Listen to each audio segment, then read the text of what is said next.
Here we go, ladies and gentlemen, we're back. Chelsea are back to Stamford Bridge. Yes, guys, welcome back to another video. Welcome to the George Benson football channel for Chelsea versus Manchester City. A match preview for the first game back at the Bridge. I can't be there, sadly. Neither can you, sadly as well. No fans inside Stamford Bridge. It's going to be interesting to see how the stadium looks with absolutely nobody in it, with our Chelsea playing in our home turf again. Manchester City, it's not going to be easy. They have scored 8 goals, conceded a big fat 0 so far since football has returned. But in today's video, I want to talk about my potential lineup, the lineup that I think is good enough for Frank Lampard's Chelsea to beat Manchester City. So, without any further ado, let's get the admin out of the way first. If you do enjoy videos here on GBFC, hit the like button. Let's see if we can hit 4,000 likes for today's match preview. And also subscribe if you haven't already so that you don't miss a video, and get yourself ready to join the live stream tomorrow. I'm going to be doing a watch along where I do commentary, react to the game and everything like that. And I'm going to be starting it 30 minutes prior to kickoff. So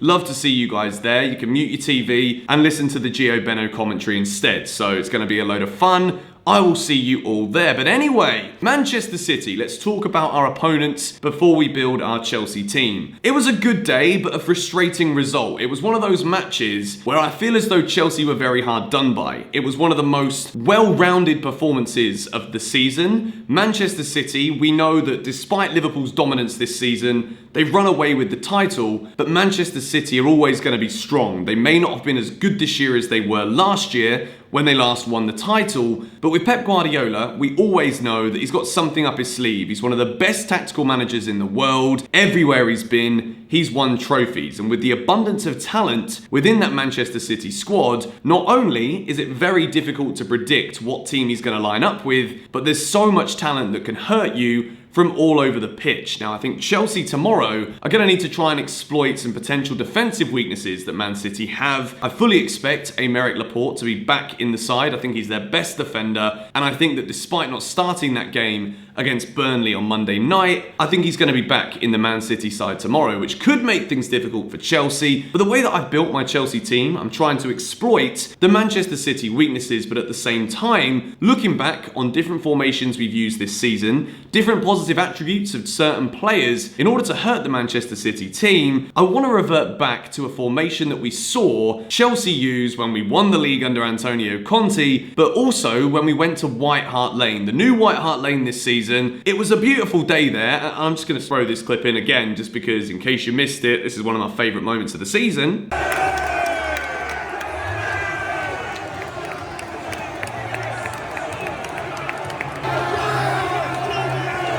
Chelsea went away to Spurs and we won 2-0. It was a very convincing performance, and we saw Frank Lampard's ability to change his formation in order to combat the positive strengths of our opponents, which is something that Frank Lampard is going to need to build his managerial career on, being pragmatic, dealing with problems as they come, and basing the Chelsea formation depending on what our opponents are going to bring to the table. So without any further ado, let's talk about why I think this Chelsea team is going to be good enough to beat Manchester City tomorrow. I think that Chelsea looked very good against Aston Villa. The problems that we had were very similar to all of the problems we've had so far this season. Moments of concentration lapses within the defence, which lead to us losing chances to our opponents, and then obviously with Manchester City's quality, the chances are if we gift Manchester City chances, they will end up converting them and scoring goals, which is why when I get into my score prediction, I'm predicting a few goals in this game. I thought in the game at City, I expected it to be quite a tight affair. I think this one could be a little bit different. Chelsea need to stop conceding chances, and when we do get chances going forward,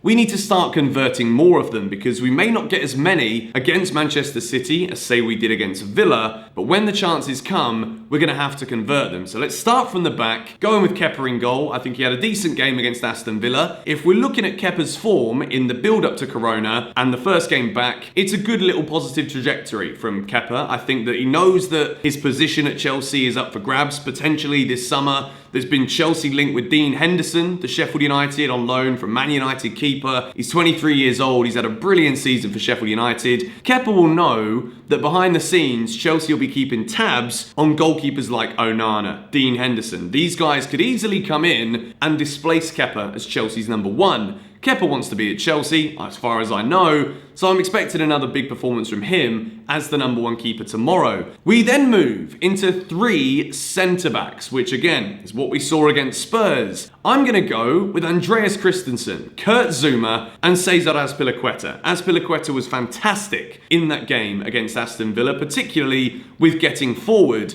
But we know that the best crosser of a ball in the right back or the right wing back position at Chelsea, despite Azpilicueta's experience, Reece James, when it comes to delivering the ball, is a far better crosser. So I've gone with Reece James in the right wing back position. Again, we can see the chemistry building between Azpilicueta and Reece James because we know that Reece James necessarily in a defensive sense isn't as assured as we'd like him to be. We know going forward he's very good. Azpilicueta, one of the best one-on-one defenders in the Premier League, alongside Reece James in that position. I think it could be, again, another way for Reece James to learn from a very experienced player in a similar role. So Azpilicueta on the right side, gone with Zouma in the middle. I think he's probably one of the biggest. He can win all the aerial battles in the centre. Christensen on the left centre-back position. And then we get to see Marcus Alonso in his favoured wing-back role, meaning that we see Chelsea going with the wing-backs, Alonso on the left, Reece James on the right. It means that not only can we pack out the defence when Man City flood forward in numbers, but it also means that Chelsea can try and break away and use the width of the pitch in order to create more opportunities going forward. So then we move into a midfield central 3 with Jorginho back from suspension. Jorginho can play in front of the defence with N'Golo Kante in a slightly more advanced role. We saw in that game against Aston Villa that N'Golo Kante looked very solid. He looks to be back to his very best, and I think that a lot of the reason for that was down to him playing in front of the defenders in that game against Villa. But I also think that we could see Kante and his ability to dribble with the ball, his ability to carry it forward. We've seen over the last few years that Kante has improved in an attacking sense a lot more than when he first came to the Premier League. It's always been a question of like, what is Kante's best position? For this game against City, I think that his industry going forward could be necessary for Chelsea to maximise all of our potential in the centre. And then I've gone for the man who's been our player of the season, but he's not necessarily had the best opening game against Villa. We saw him get taken off after about 55 minutes. He was replaced by Ross Barkley, who I do want to give a shout out to Ross because I think his ball retention was very good when he came on against Aston Villa. He looked strong, he maintained possession very well, but I'm going to go with Kovacic in this one in that midfield 3 for his ability to carry the ball.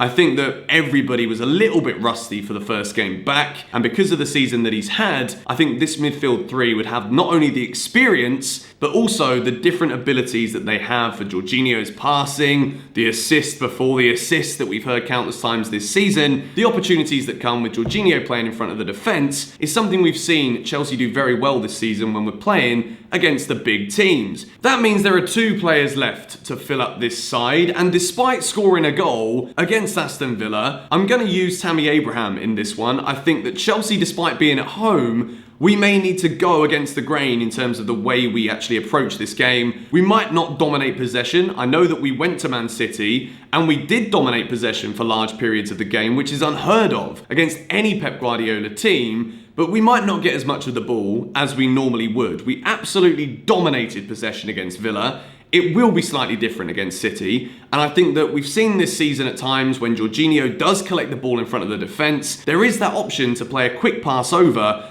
and the way that Manchester City press, we could definitely do with Tammy Abraham's pace to get behind the defenders, to get Chelsea in on goal. And we saw it against Villa. Despite Olivier Giroud being a very good mobile striker, we know that his best attribute is holding up the ball for the runs of the players around him to be forced into. But in terms of actually like running onto the ball, Olivier Giroud is not the quickest. And I think I'm not being disrespectful when I say that. Tammy Abraham is a little bit quicker, and I think this game would definitely benefit him playing up top. We saw him play quite well when we went to City earlier in the season. There's one more player that we're going to have to put in this Chelsea team, and based off of his performance against Aston Villa, and based off of his pace and his ability to keep pressing a Man City defence that like to play out from the back, Mason Mount I think is going to be key to Chelsea in this game. And you can see where I've put him here. You can expect Mason to roam all the way around that Manchester City half of the pitch. We saw his industry in that game against Aston Villa, and again, we might need to start shooting a little bit from range. Mason Mount, we saw he's got a shot in him, even with his weak foot, his left foot against Aston Villa. I think Mason Mount completing this Chelsea midfield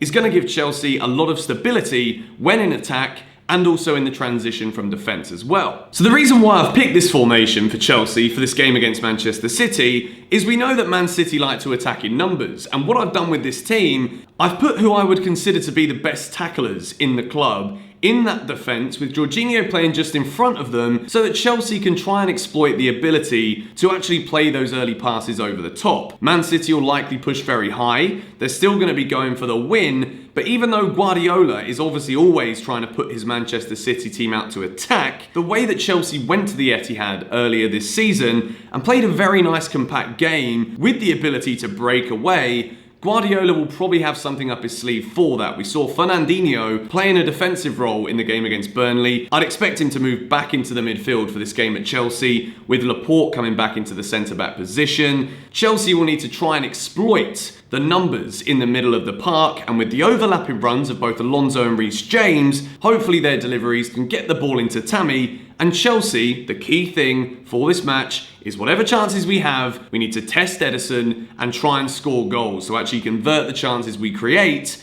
as opposed to us sitting there hopefully after the game and hopefully not thinking, we dominated again, but we didn't get the 3 points. Because against Aston Villa, we may have dominated the possession, but our big chance creation wasn't good enough. And I think the team that I've created here is going to have enough about it to create some big chances for hopefully Tammy Abraham to convert. Little bit of side news though for this game. I think that with Willian and Pedro both signing extensions, which hallelujah, is a big blessing for Chelsea. Whether or not they stay into next season is still to be confirmed. And I know a lot of people are saying Willian's done, he's had enough, Pedro's done, he's had enough. But the fact that these guys have signed extensions means that Chelsea, again, will have options going forward. If we wanted to use a 4-3-3, maybe we want to try again with 4 at the back in a 4-2-3-1. I just saw the vulnerability of where we were defensively in that game, and I think that having 3 centre-halves with Azpilicueta in the middle, Alonso and Reece James as left wing-backs not only gives Chelsea an attacking threat, but I think this season, when we've played with 3 centre-backs, we've looked a lot more solid in defensive transitions. So, that being said, this is my team. As always, I've got to end a Premier League match preview with a prediction as to what the score is going to be. I've got a lot of optimism right now, which I'm sure you guys are feeding off. I know that you guys are feeding off it in the comments. I'm feeling good about this Chelsea post-Corona. I say post-Corona, it's still flipping going on, but football in Corona, we've got football back, which is fantastic, and I will keep talking about it because it's beautiful. Chelsea, I think, are going to create a lot of chances, and I think that with the players we've got coming in and everyone's kind of fighting for their positions for next season, big performances are going to come, and I think that Chelsea will have enough to beat City. We almost deserved something away from home earlier this season. I think the game might flow in a similar way. We know that Kevin De Bruyne was rested against Burnley. He's going to have a big part to play, and he always turns up against us at the Bridge. Chelsea 3, Man City 2. I know that some of you might think I'm stupid considering how City are playing at the moment. I've got belief in this Chelsea team, and I hope you guys too. Let me know your predictions for the scoreline in the comments down below. Also, as always, let me know what your starting 11 will be in the comments. What do you think of what I've got here on the screen? Let me know your thoughts. Thank you guys for watching. Subscribe to the GBFC channel if you're new around here. There'll be a Chelsea news video out tomorrow, and then I'll be doing a live stream from the game. Soon as the game is done, 6 things we learned, recorded, edited, uploaded for you lot. We're not stopping anytime soon. I love you guys. Thanks for the support. Catch you all later. Bye-bye.